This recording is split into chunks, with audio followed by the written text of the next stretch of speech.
Hi, good afternoon. This is Gerald Johnson with Ride the Wind here on the Ozarks. It's the 4th of February, 2019. I had promised you guys to give it a lowdown on ISON. I've been in a lot of houses just one sport time I try to shoot this. Here we go. ISON. ISON, NASA spacecraft, International Space Station observed and detected comet ISON on its stretch of a multi-million-year journey from the Oort cloud to the sun corona.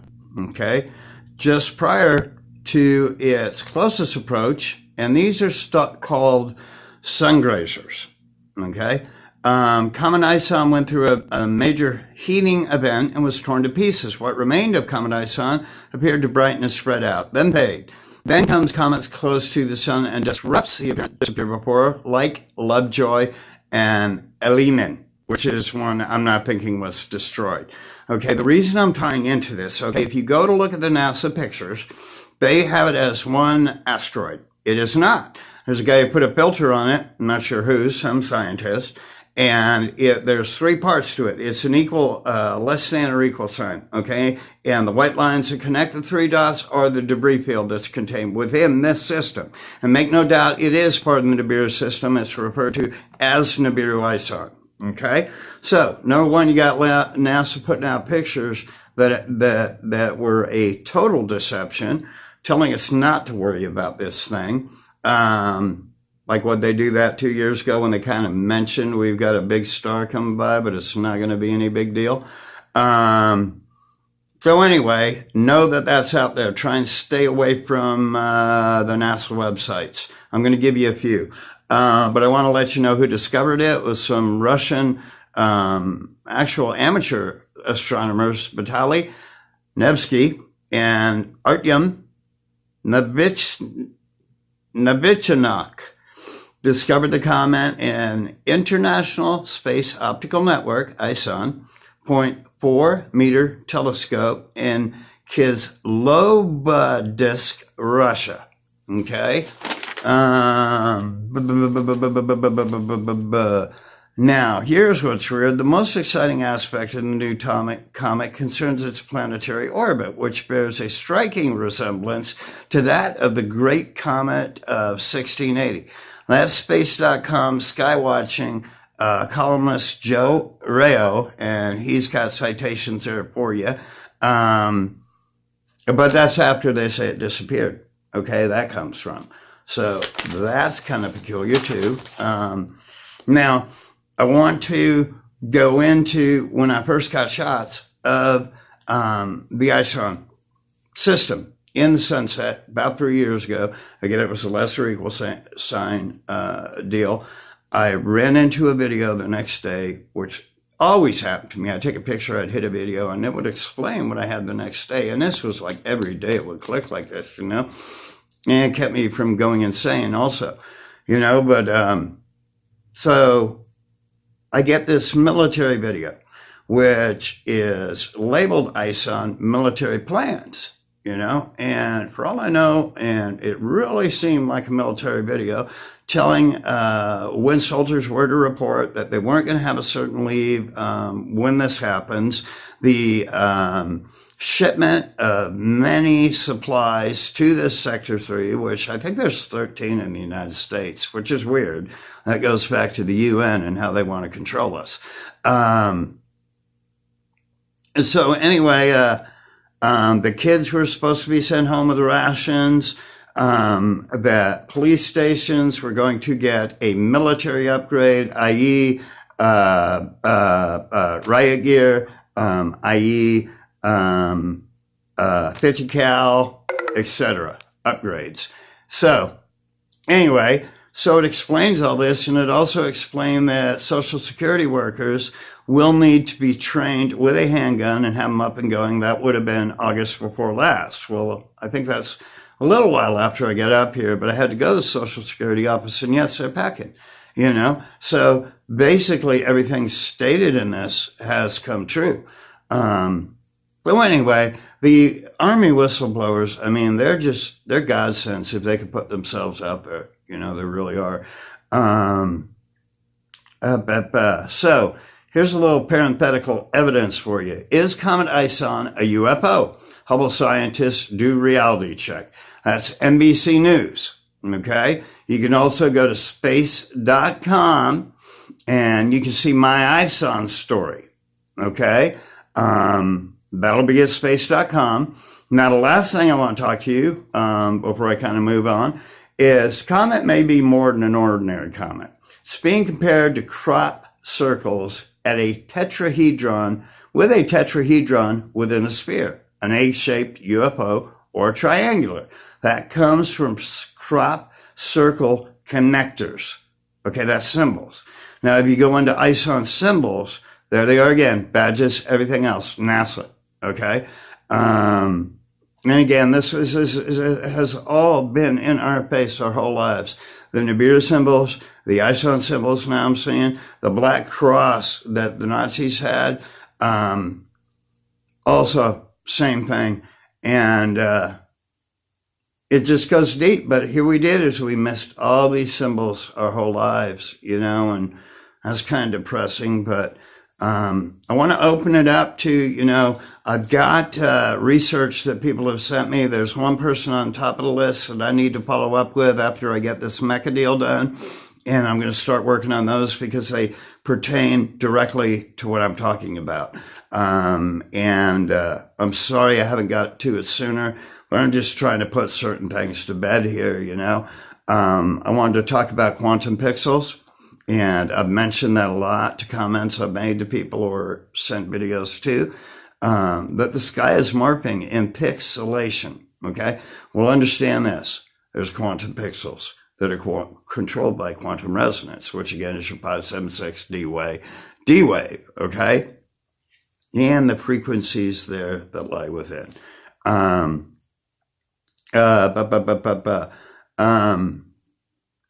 So, Comet ISON, there's also a video by NASA Goddard. It's 1.5 minutes long, and it's going to show this thing going by the Soho camera, okay?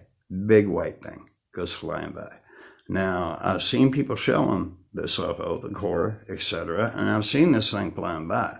So it's not gone, and it's big. And what I thought was in Arizona at Emory Field, there's 3 asteroids burning in through there too in the red planet. Well, those are gone. Those have been taken down, you know, and it's weird how they I think they know it, you know, they can track when pictures are being taken. Some of them I try and take, and I've explained this to other people, it'll just boot me off. Or the whole front of my phone lights up white, and I get some kind of warning thing, and it ditches me, you know? And I can't tell you how many times I'll have to log and re-log in to a cam just to continue the continuity. I do 3 to 6 second clips, you know, so I can animate them together and actually create a video, you know? So anyway, they're gone, you know, rusted enough, which was a cool place, is gone. But the egg has appeared in Rosnoff, like I said yesterday, with a very large red orb. From another angle is where I've gotten it. But the quantum pixelation gets into how they use blue and white to cover these colors. And if you're looking at these videos, which I think is the perfect medium because of the pixelation that is involved with a regular phone, it really stands out, and instead of a bunch of pixelations that are going to make it not right, you know. But the pixelations are driven by quantum frequency. So understand that, that what you're seeing in the sky, you'll see this blue, this weird, like it's almost like a synthetic blue, but you'll see that scarlet popping through because you can't hide it anymore. Okay, you'll see the red popping through. You'll see the skies blinking. It's just totally, you know, amazing. And here we go again. I just want to say, you know, I told you the hellion, told you where to look it up. You know, people are still debating the second sun. It's the hellion. Okay, it's a hellion. It appears at the 5 or 7 o'clock position, and it's pretty consistent. Now, the other lines I saw in UFA Russia that I defined as ISON, they can't be. Okay, and what I'm looking them at more now is fractures in the space-time continuum, which creates those same exact lines in the sky before a hole breaks open. Okay, so we're ignoring this. We're ignoring the major thing that's going on right now. We've stepped onto a new reality, a totally new reality, and we are totally in a state of being manipulated by someone else's wants and needs, the way we've spent our lives. I believe that in some way, and I did want to touch on these tetrahedrons and whatnot. These are all based on 144 geometrical sequences, also Fibonacci code. Okay, so the 144 thing is across the board. The crop circles in America, geometrically, most of them add to 144.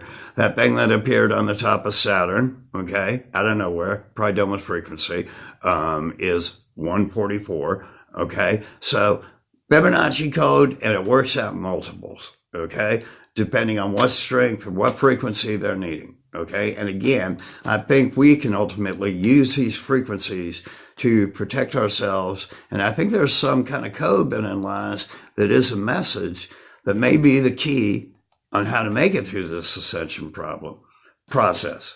Now, I'm totally speculating on this point. I just put down the information, I document it, and you guys got to look at it to understand that UV controls the mind. We're still trying to figure out sundogs and halos. And it's like, really? Are you serious? Okay. Again, Google.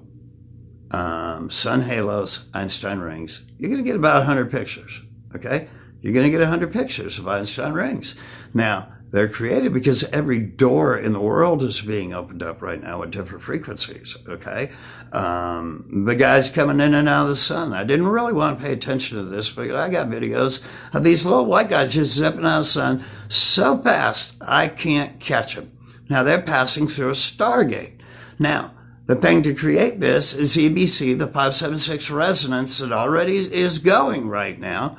And then the UV simulator, which also produces this resonance, which adds to the fact, thus you end up with a EBC ring, an Einstein ring. It's no magic, okay? It's simplistic. Okay, that's what they're opening. I didn't want to go down the trail of doing these videos and pointing out these little guys because it's a whole nother rabbit hole.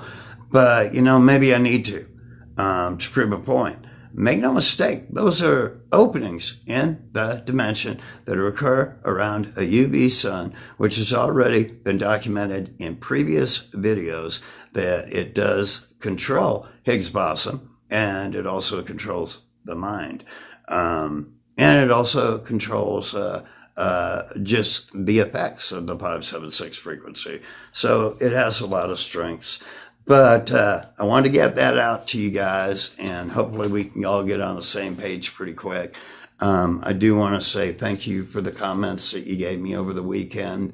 There's some people who want to buy truth from, they don't want to hear the truth, I guess you'd say. They just don't. Their minds can't get around it, and it disheartens me that they head to somewhere where I know they're not getting the truth. And people, I think, maybe want to do that. They don't want to hear the real truth, and I understand that. It's a very scary thing. Some people who are awakening in 144 have no idea, and they don't want it. They don't want to feel it. So my hearts go out to them, and let's pray for them to hang in there and gain strength, and not to be scared, to find the answers, We need to all work together. You guys' jobs out there is to awaken people up too. Try not to scare the pants off them. Kind of do it tactical. But we have to look out for everybody. It's not just the 144s. It's not just the people who think they're in the realm of awake. It's the people that just are scared, But with truth and evidence, we can overcome that and maybe have them look at some of the things like, Amen-Ra, the Book of the Dead, which I've read it. God, it's a real page turner, It's hard to put that one down. That's totally a joke, It's about creation. It's about the Shiva Linga. It's about the whole thing, you know, the egg, to process everything. So I love you all. I'm sorry you had to wait for this one. If you have any questions, it's 144rtw@gmail.com. If I've not made myself clear, I'd love to. I've got some videos that I still need to get out, and I've got some research that I need to do for some people. I promise. There's one person in specifically who sent me a lot of research, and I'm going to handle that person and get the rest. I appreciate the love that y'all give me. And I'm just trying my best. This is my purpose in life. I didn't think it'd be this, but it is. And so I'm there to do anything, you know. Just hit me on my email and let me know what you want, and I'm there for you. And I love you all very much. Everything's going to be okay, but we need to know what we're going up against, scary or not, okay? So enjoy your evening, and I love you all very much. Now have, again, a great evening. Build up heart. Like here, we got 25 today. Anyway, thank you guys. Ride the wind.